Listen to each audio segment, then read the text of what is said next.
Hello friends, ये video audacity जो कि सबसे पॉपुलर वॉइस रिकॉर्डिंग सॉफ्टवेयर है उसको यूज़ करने के बारे में है। मैं आपको ऑडेसिटी कैसे यूज़ करना है और उसके अलग अलग क्या इफ़ेक्ट्स हैं जिनको आप यूज़ करके अपनी ऑडियो की क्वालिटी इंप्रूव कर सकते हो, वो मैं आपको इस वीडियो में डेमोस्ट्रेट करूँगा। इससे पहले आप ऑडेसिटी को इस यूआरएल से डाउनलोड कर सकते हैं, audacityteam.org। यहाँ पे आप डाउनलोड ऑडेसिटी पे क्लिक करेंगे तो जिस भी वर्जन में विंडोज़, एप्पल या लाइनक्स तीनों वर्जन में यहाँ पे अवेलेबल है, ये आप यहाँ से डाउनलोड कर सकते हैं। डाउनलोड होने के बाद ऑडेसिटी कुछ इस तरीके का दिखाई देगा और इसमें कुछ बेसिक सेटिंग्स हैं जो आपको पता होनी चाहिए। तो ये रिकॉर्ड बटन है, तो जैसे मैं अगर इस पर क्लिक करता हूँ तो ये हमारी वॉइस रिकॉर्ड शुरू हो गई और जो भी हम लोग इसमें बोलेंगे वो यहाँ पे रिकॉर्ड हो जाएगा। और इसको मैं जब यहाँ पे पॉज करता हूँ तो ये पॉज का बटन है और ये स्टॉप करने का। और इस पूरी रिकॉर्डिंग को अगर मैं प्ले करना चाहूँ तो यहाँ से मैं इसे प्ले भी कर सकता हूँ। लेकिन आ, और इस बटन से मैं अगर इस फाइल को डिलीट करना चाहूँ तो ये फाइल डिलीट होगी। लेकिन रिकॉर्डिंग शुरू करने से पहले हमें कुछ सेटिंग्स के बारे में मालूम होना चाहिए। सबसे पहले तो ये जो प्रोजेक्ट रेट 44,000 बाय डिफ़ॉल्ट दिया हुआ है, इसको आपने 44,000 ही रहने देना है। ये काफ़ी अच्छी क्वालिटी होती है और जितनी भी आप सॉन्ग्स की सीडीज़ या सॉन्ग्स की अवेलेबल जो क्वालिटी होती है वो 44,000 के आसपास ही होती है। अगर आप इसको ज़्यादा इंक्रीज़ करेंगे तो फाइल का साइज़ बड़ा होता जाएगा, लेकिन उसमें कोई क्लैरिटी में कोई ख़ास सिग्निफिकेंट डिफरेंस नहीं होगा अनलेस एंड अनटिल आप किसी प्रोफेशनल सिंगिंग के लिए वो यूज़ कर रहे हो। तो इसलिए 44,000 इसका आइडियल है। और इसके अलावा जो ऊपर ये एम एम ई दिया हुआ है, इसको एम एम ई फॉर्मेट से ही आप यूज़ कर सकते हैं।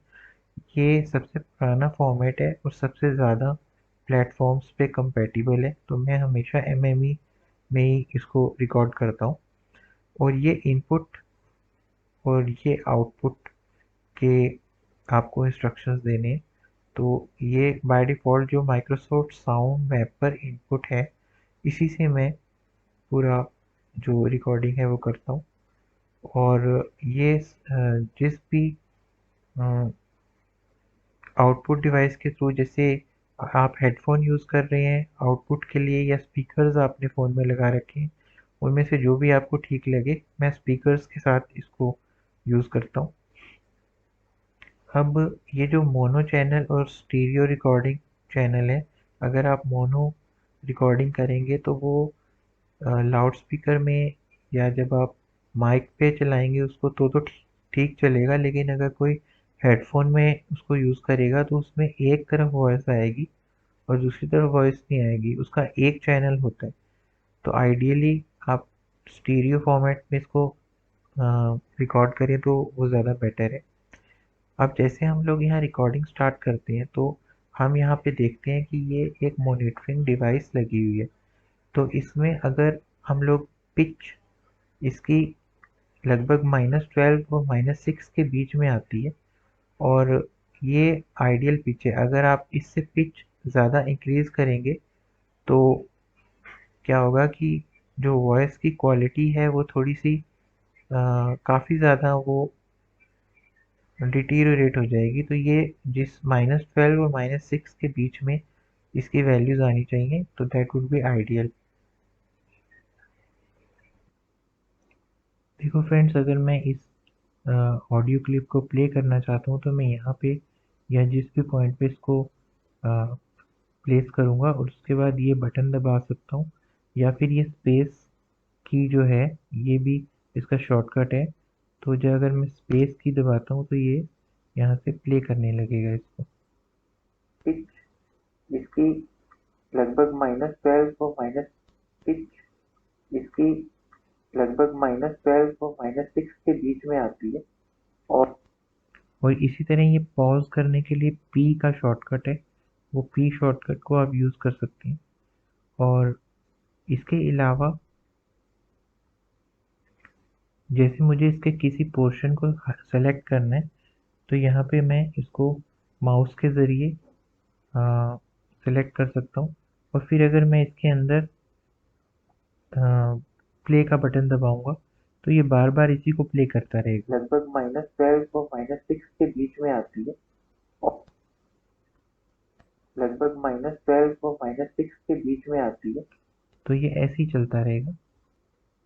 फ्रेंड, जैसे मैं इस सिलेक्शन वाले पार्ट्स में इधर कर्सर मूव करता हूँ तो ये हाथ का जो निशान है, इसको अगर मैं माउस को प्रेस करके राइट में या इधर मूव करूँगा तो ये उतना सिलेक्शन लेता जाएगा। इसी तरह जब मैं इधर भी ये कॉर्नर में आता हूँ तो ये हाथ का निशान आता है, इसको इधर इधर आप कर सकते हैं ऐसे।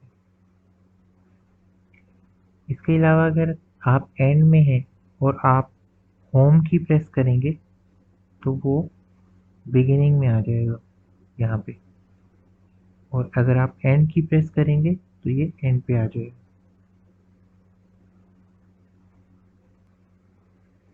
फ्रेंड्स, ये जो जूम करने के बटन बने हुए हैं, इसको अगर आप क्लिक करते जाएंगे तो ये जूम करता जाएगा, और आप इसमें इसको ड्रैग करके इधर जा सकते हैं।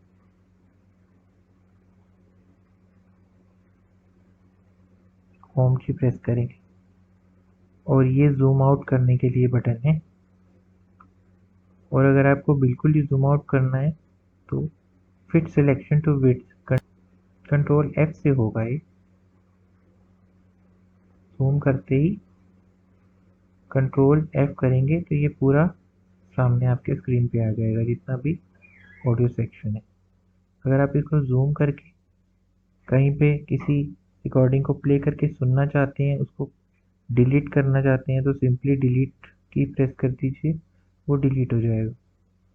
अगर आप इसको कॉपी करना चाहते हैं और बार बार प्ले करना चाहते हैं, जैसे मैं इस पोर्शन को यहाँ से कॉपी कर सकता हूँ, ये कॉपी का बटन है, इसको कॉपी करके यहाँ पे अगर मैं कंट्रोल V जो विंडोज़ का शॉर्टकट होता है, ये यहाँ पे 4 बार कंट्रोल V दबा दूँ तो ये 4 बार यहाँ पे कॉपी हो गया। अब वो 4 बार रिपीट हो जाएगी रिकॉर्डिंग, जो भी हमने बोला है वहाँ पे। आप अपने ऑडेसिटी के इस वॉइस सैंपल में कोई म्यूज़िक फाइल ऐड करना चाहते हैं तो आप यहाँ से ओपन पे क्लिक करके उस म्यूज़िक फाइल को अपने इस पर्टिकुलर वॉइस सैंपल में, जैसे आप कोई बैकग्राउंड म्यूज़िक देना चाहते हैं तो वो आप यहाँ से ऐड कर सकते हैं। लेकिन जब आप इसको ऐड करके यहाँ पे ओपन करेंगे तो कई बार आपको ये एरर मैसेज देता है। एरर मैसेज ये इसलिए देता है क्योंकि जो आपका ऑडेसिटी का वर्जन है, इसमें ये FFmpeg लाइब्रेरी डाउनलोडेड नहीं है, ये ऑप्शनल होती है। और इसके बगैर आप WAV या AIFF जो फॉर्मेट्स हैं वो इसमें ओपन नहीं कर सकते। तो इसको करने के लिए आपको बहुत ही सिंपल 2-3 स्टेप्स हैं। आप एडिट में जाके प्रेफरेंसेस में जाएंगे और यहाँ लाइब्रेरीज में जाएंगे, और ये FFmpeg लाइब्रेरी को सबसे पहले तो आप डाउनलोड करेंगे। डाउनलोड पे क्लिक करते ही ये पेज ओपन कर देगा, और इस पेज में आपको विंडोज़ या मैक या लाइनक्स जो भी आपका वर्जन है उसके हिसाब से यहाँ पे आप क्लिक करेंगे। जैसे मेरा विंडोज़ है तो ऐसे क्लिक किया, और इसमें ये जो इंस्टॉलिंग FFmpeg फॉर विंडोज़ इस पर क्लिक करेंगे तो यहाँ पे ये वाला पेज ओपन हो जाएगा। तो ये इस पेज पे आप lame.bunso.org/lamewindl इस वाले पेज पे आप जाके इसको यहाँ से डायरेक्टली भी डाउनलोड कर सकते हैं। जैसे ये वाले जो FFmpeg for Windows and latest audacity version, तो कौन से वर्जन के लिए आपको डाउनलोड करना है। जैसे मेरा ये आप यहाँ पे जाके चेक करेंगे कि ऑडेसिटी का कौन सा वर्जन आप यूज़ कर रहे हैं। हेल्प में जाके अबाउट ऑडेसिटी, तो ये 3.0 है। मतलब ये वाला फाइल जो है इसको हमें डाउनलोड करके सेव करना है, और फिर ये डाउनलोड हो रही है 9 MB की फाइल, और इसको रन करना है। नेक्स्ट नेक्स्ट नेक्स्ट करते जाना, इंस्टॉल हो जाएगा। फिनिश। Installation done. इसके बाद आप फिर से एडिट में जाके, प्रेफरेंसेस में जाके, लाइब्रेरीज, इसमें ये मेरा जो मैंने डाउनलोड किया है लाइब्रेरी के ऑटोमेटिकली यहाँ आने लग गए। अगर इन केस नहीं आता तो आप मैन्युअली इसको लोकेट कर सकते हैं। तो ये आपसे पूछेगा कि do you want to locate the manually. अगर यहाँ पे ये वर्जन नहीं आ रहा तो आप यस पे क्लिक करेंगे तो उस फाइल में ब्राउज करके आप इसको मैन्युअली भी लोकेट कर सकते हैं। वैसे उसको डाउनलोड करते ही ऑडेसिटी उसको लोकेट करने लगेगा अपने आप। तो मैं इसको नो कर देता हूँ। अब अगर मैं इसमें वो फाइल इसको रिस्टार्ट करके आप इसमें वो फॉर्मेट जो WAV फॉर्मेट की फ़ाइल है या M4A फॉर्मेट की फ़ाइल है वो यहाँ पे आप ओपन कर सकते हैं। फ्रेंड्स, इस तरह से हमने जब इसको रिस्टार्ट कर लिया तो उसके बाद अगर मैं किसी भी फ़ाइल को, जैसे ये आप देख पा रहे हैं इसमें M4A फॉर्मेट में है, तो ये M4A फॉर्मेट वाली को अगर मैं यहाँ ओपन करना चाहूँ तो ये इस टाइप से ओपन हो जाएगी। इसको मैं अगर प्ले करना चाहूँ। अब दूसरी चीज़ है कि जैसे हम कोई भी फाइल बना लेते हैं तो उसमें हम दो काम कर सकते हैं। अगर हमें उसको एडिट करना है बाद में तो हम इसे सेव प्रोजेक्ट कर सकते हैं। तो जैसे इस फाइल को मैं सेव प्रोजेक्ट करूं और ओके पे क्लिक करूं तो ये मान लीजिए मैं इसे कुछ भी टेस्ट नेम दे देता हूं तो ये इस फॉर्मेट में इसे सेव कर लेगा और फिर मैं ओडेसिटी में इसको कभी भी यहाँ से रिसेंट फाइल में जाके test.aup। हेलो फ्रेंड्स, ये वीडियो ओडेसिटी जो कि सबसे पॉपुलर वॉइस रिकॉर्डिंग सॉफ्टवेयर है उसको यूज़ करने के बारे में है। मैं आपको ओडेसिटी कैसे यूज़ करना है और उसके अलग अलग क्या इफ़ेक्ट्स हैं जिनको आप यूज़ करके अपनी ऑडियो की क्वालिटी इंप्रूव कर सकते हो वो मैं आपको इस वीडियो में डेमोस्ट्रेट करूँगा। इससे पहले आप ओडेसिटी को इस URL से डाउनलोड कर सकते हैं, audacityteam.org। यहाँ पे आप डाउनलोड ऑडेसिटी पे क्लिक करेंगे तो जिस भी वर्जन में विंडोज़, एप्पल या लाइनक्स, तीनों वर्जन में यहाँ पे अवेलेबल है, ये आप यहाँ से डाउनलोड कर सकते हैं। डाउनलोड होने के बाद ऑडेसिटी कुछ इस तरीके का दिखाई देगा और इसमें कुछ बेसिक सेटिंग्स हैं जो आपको पता होनी चाहिए। तो ये रिकॉर्ड बटन है, तो जैसे मैं अगर इस पर क्लिक करता हूँ तो ये हमारी वॉइस रिकॉर्ड शुरू हो गई और जो भी हम लोग इसमें बोलेंगे वो यहाँ पे रिकॉर्ड हो जाएगा। और इसको मैं जब यहाँ पे पॉज करता हूँ तो ये पॉज का बटन है और ये स्टॉप करने का। और इस पूरी रिकॉर्डिंग को अगर मैं प्ले करना चाहूँ तो यहाँ से मैं इसे प्ले भी कर सकता हूँ। लेकिन और इस बटन से मैं अगर इस फाइल को डिलीट करना चाहूँ तो ये फाइल डिलीट होगी। लेकिन रिकॉर्डिंग शुरू करने से पहले हमें कुछ सेटिंग्स के बारे में मालूम होना चाहिए। सबसे पहले तो ये जो प्रोजेक्ट रेट 44,000 बाय डिफ़ॉल्ट दिया हुआ है, इसको आपने 44,000 ही रहने देना है। ये काफ़ी अच्छी क्वालिटी होती है और जितनी भी आप सॉन्ग्स की सीडीज़ या सॉन्ग्स की अवेलेबल जो क्वालिटी होती है वो 44,000 के आसपास ही होती है। अगर आप इसको ज़्यादा इंक्रीज़ करेंगे तो फाइल का साइज़ बड़ा होता जाएगा, लेकिन उसमें कोई क्लैरिटी में कोई ख़ास सिग्निफिकेंट डिफरेंस नहीं होगा अनलेस एंड अनटिल आप किसी प्रोफेशनल सिंगिंग के लिए वो यूज़ कर रहे हो। तो इसलिए 44,000 इसका आइडियल है। और इसके अलावा जो ऊपर ये MME दिया हुआ है, इसको MME फॉर्मेट से ही आप यूज़ कर सकते हैं। ये सबसे पुराना फॉर्मेट है और सबसे ज़्यादा प्लेटफॉर्म्स पे कंपेटिबल है, तो मैं हमेशा MME में ही इसको रिकॉर्ड करता हूँ। और ये इनपुट और ये आउटपुट के आपको इंस्ट्रक्शंस देने हैं।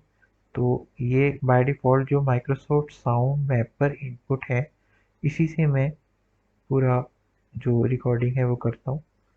और ये जिस भी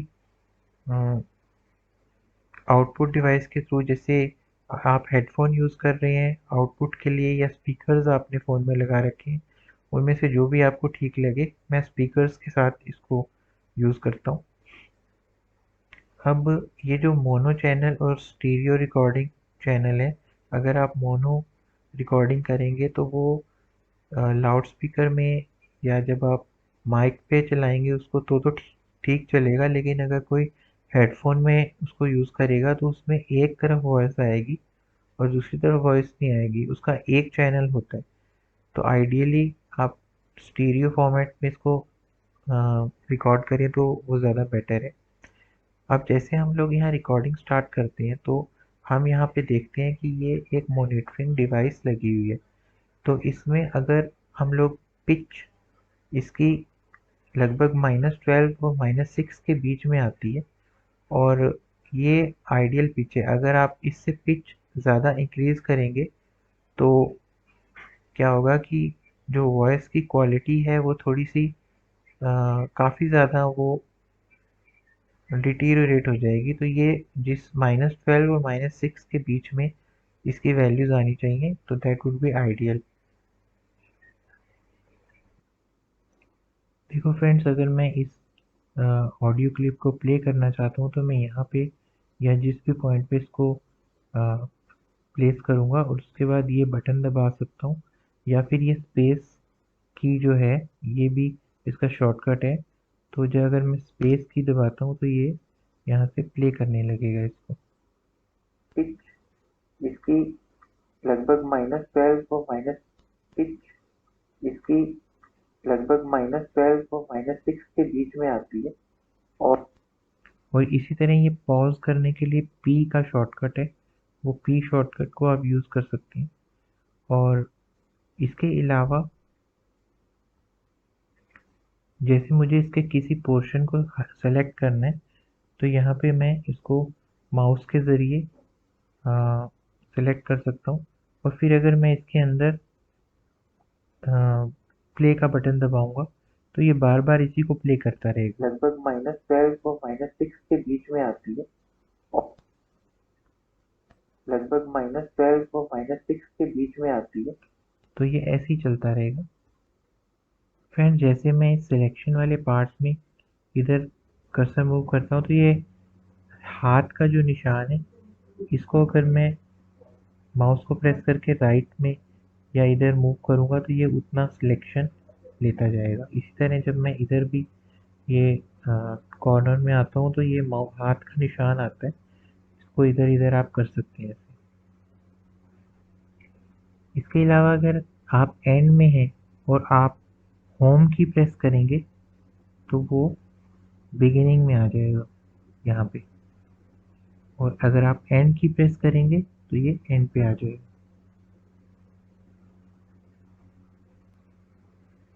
फ्रेंड्स, ये जो जूम करने के बटन बने हुए हैं इसको अगर आप क्लिक करते जाएंगे तो ये जूम करता जाएगा, और आप इसमें इसको ड्रैग करके इधर जा सकते हैं।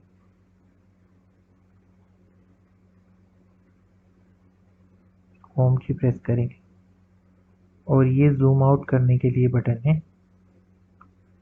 और अगर आपको बिल्कुल ही जूम आउट करना है तो fit selection to width control ई करेंगे तो ये प्रेस करते ही ये सारा मूव आउट हो जाएगा।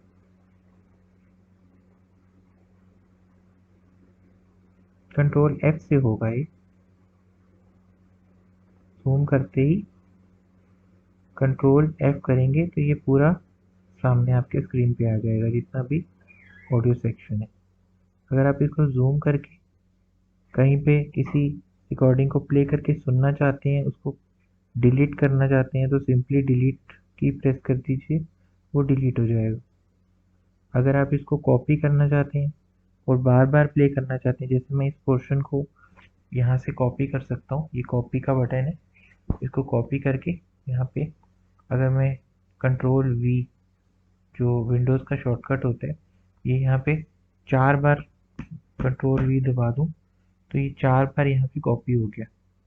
अब वो 4 बार रिपीट हो जाएगी रिकॉर्डिंग जो भी हमने बोला है वहाँ पे। फ्रेंड्स, अगर आप इसमें एक और म्यूज़िक फाइल ऐड करना चाहते हैं, जैसे आप बैकग्राउंड म्यूज़िक देना चाहते हैं या कुछ, तो आप यहाँ से फाइल में जाके ओपन फाइल जो भी फाइल है आपकी उसको ओपन करेंगे तो ये यहाँ पे इसके साथ में ओपन हो जाएगा।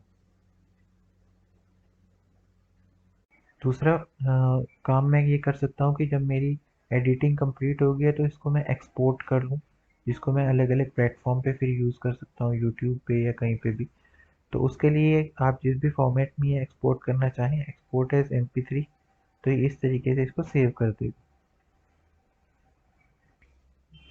फ्रेंड्स, मान लीजिए मैं ये चाहता हूँ कि इस पॉइंट पे मुझे थोड़ा पॉज साइलेंस देनी है, तो मैं इस पॉइंट पे कर्सर रख के जनरेट साइलेंस, और इसमें मैं सेकेंड्स या जिस भी फॉर्मेट में आप चाहे, मान लीजिए मैं 5 सेकेंड की साइलेंस देना चाहता हूँ उसके बीच में, तो ये इतनी यहाँ पे साइलेंस आ गई। मान लीजिए मैं ये चाहता हूँ कि इस साइलेंस को मैं रिमूव करूँ, तो मैं या तो इसको डिलीट कर सकता हूँ, या ऑल्टरनेटिवली मैं ये जो टूल यहाँ पे है, टाइम शिफ्ट टूल, इस पे क्लिक करके, इस टाइम शिफ्ट टूल पे क्लिक करके मैं यहाँ से इसको ड्रैग करके जहाँ पे भी ले जाना चाहूँ, शिफ्ट टूल से इसको ऐसे ड्रैग करके मैं आगे पीछे साइलेंस इसमें प्रोवाइड कर सकता हूँ।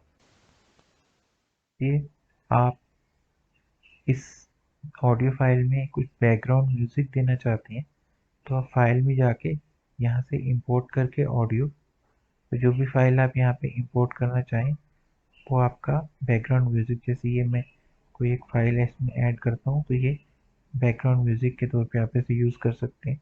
अब ये फाइल काफ़ी लंबी है, तो मैं यहाँ से इसको सिलेक्ट करके डिलीट प्रेस करूँगा, तो ये हमारा जो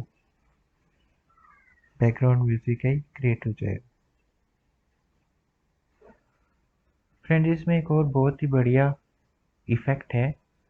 जैसे मैंने ये नीचे जो बैकग्राउंड म्यूजिक दिया है, इस बैकग्राउंड म्यूजिक में की वॉइस काफ़ी लाउड है, और जब मैं बोलूँगा तो वो यहाँ पे जब हमारी स्पीच आती है तो वो बैकग्राउंड म्यूजिक उस स्पीच को कवर कर लेता है। तो मैं ये चाहता हूँ कि जब मैं बोल रहा हूँ तो बैकग्राउंड म्यूजिक धीरे हो जाए, और जब मैं साइलेंट हो जाऊँ तो बैकग्राउंड म्यूजिक लाउड हो जाए। तो इस ये करने के लिए मैं सबसे पहले ये जो बैकग्राउंड म्यूजिक की जो फाइल है इसको ड्रैग करके माउस से ऊपर ले आऊँगा, और ये मेरी जो वो फाइल है जो एक्चुअल मेरा ऑडियो है। अब इस ऑडियो से मैं ये यहाँ से ट्रंकेट साइलेंस करके इसकी साइलेंसेस को हटा दूंगा, तो ये इसमें अब साइलेंसेस नहीं रही। अब अब मैं ये जो मेरा बैकग्राउंड म्यूजिक है इसको सिलेक्ट करूंगा, और इफेक्ट में जाके ये जो ऑटो डक इफेक्ट है, ऑटो डक इफेक्ट को ओके करूंगा। तो आप देख पा रही हैं कि जहाँ जहाँ पे इस पॉइंट पे जब भी मैं बोल रहा हूँ, तो ये अगर हम इसको जूम करके देखें यहाँ से, जहाँ पे भी ये यहाँ साइलेंस है तो वहाँ पे ये लाउड म्यूजिक बजने लगता है, और जहाँ पे मैं बोल रहा हूँ वहाँ पे ये धीरे हो जाता है। तो ये एक बड़ा ही बढ़िया इफेक्ट है अगर आप अपने यूट्यूब वीडियो के लिए, पॉडकास्ट के लिए ऑडियो रिकॉर्ड कर रहे हैं। फ्रेंड्स, अगर आपके ऑडियो में काफ़ी ज़्यादा बैकग्राउंड नॉइज़ है तो आप नॉइज़ रिडक्शन कर सकते हैं। नॉइज़ रिडक्शन करने के लिए आप सबसे पहले ये जो ब्लैंक एरिया है जहाँ पे नॉइज़ की प्रोफाइल इसको मिलेगी, उस प्रोफाइल को आप नॉइज़ रिडक्शन में जाके गेट नॉइज़ प्रोफाइल कर सकते हैं। उसके बाद आप फिर पूरे सैंपल को सिलेक्ट कीजिए कंट्रोल A से, और फिर से नॉइज़ रिडक्शन में जाके ये ओके पे प्रेस कर दीजिए। तो इसके अंदर जितनी भी नॉइजेस इसके जैसी होंगी, जो यहाँ पे नहीं है लेकिन अगर होंगी तो वो बिल्कुल रिड्यूस हो जाएंगी, नॉइज़ को ये हटा देगा बिल्कुल। फ्रेंड्स, अगर आप चाहते हैं कि बिगिनिंग में जो आपकी वॉइस है वो धीरे धीरे उसका वॉल्यूम इंक्रीज हो, तो आप इसको सिलेक्ट करके इफेक्ट में जाके फेड इन करेंगे, तो ये धीरे धीरे इसका जो ऑडियो है वो इंक्रीज करेगा। ऐसे ही एंड में जाके आप इसको फेड आउट भी कर सकते हैं। इसको सिलेक्ट कीजिए और यहाँ से इफेक्ट में जाके फेड आउट, तो ये जैसे गाने में शुरू में बिल्कुल धीरे होता है, वो एकदम से लाउड हो जाता है और फिर एंड में वो बिल्कुल जाके धीरे धीरे होके बंद हो जाता है। उस टाइप का इफेक्ट इसमें आ जाएगा। फ्रेंड्स, अपनी रिकॉर्डिंग की वॉइस को इंक्रीज करने के लिए आप इसको नॉर्मलाइज भी कर सकते हैं। नॉर्मलाइज करने से ये जो इसका वॉल्यूम है वो देखिए बिल्कुल डबल के आसपास हो जाता है।